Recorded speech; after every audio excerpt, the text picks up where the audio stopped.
पाठ 12 बासरीवाला. हिरानगर हे नदीकाठी वसलेले छोटेसे गाव होते.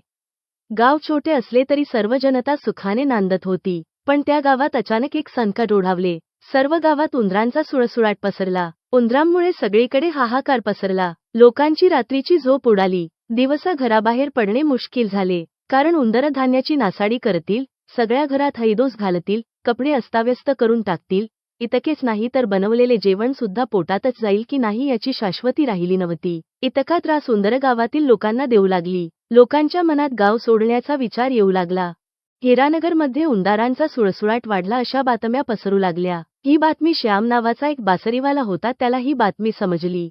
तो त्या गावात आला. गावात मधोमध उभा राहून तो बासरी वाजवू लागला. बासरीच्या आवाजाने सर्व लोक जमा झाले. कारण बासरीचे सूर इतके मंत्रमुग्ध करणारे होते की लोकांची पावले आपोआपच श्यामकडे वळाली. लोकांना येताना पाहून श्यामने लगेच मुद्द्याचं बोलायला सुरुवात केली. श्याम म्हणाला, तुमच्या गावात उंदरांचा सुळसुळाट वाढलेला आहे. मी त्या सर्व उंदरांना येथून पळवून लावू शकतो. पण त्या मोबदल्यात तुम्ही मला काय देणार?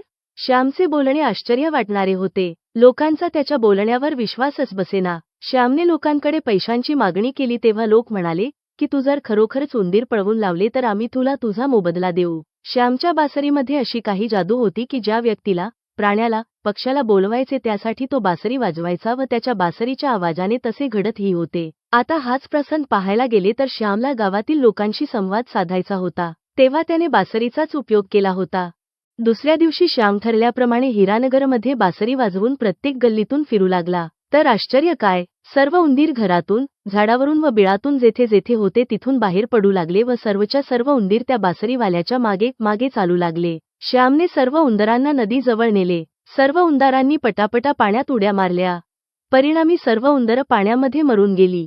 सर्व गावकऱ्यांना खूप आनंद झाला. श्यामने गावक यांना पैसे मागितले. गावकऱ्यांनी श्यामला ठरल्यापेक्षा कमी पैसे दिले. हे पाहून श्यामला वाईट वाटले. गावकरी सर्व उंदीर मेले म्हणून निश्चिंत झाले होते. श्याम पुन्हा हिरानगरमध्ये परत आला व बासरी वाजवू लागला. बासरीच्या आवाजाने प्रत्येक घरातील लहान मुले तिकडे आकर्षित झाली व श्यामच्या मागे नाचत, उड्या मारत चालू लागली.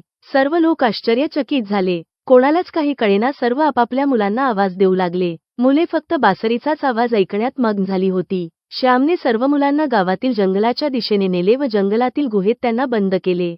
हे पाहून गावकऱ्यांनी श्यामची माफी मागितली. त्यांनी स्वतःची चूक मान्य केली. त्यांनी श्यामला त्याची ठरलेली रक्कम दिली व रक्कम मिळताच श्यामने मुलांना परत गुहेतून गावात आणून सोडले.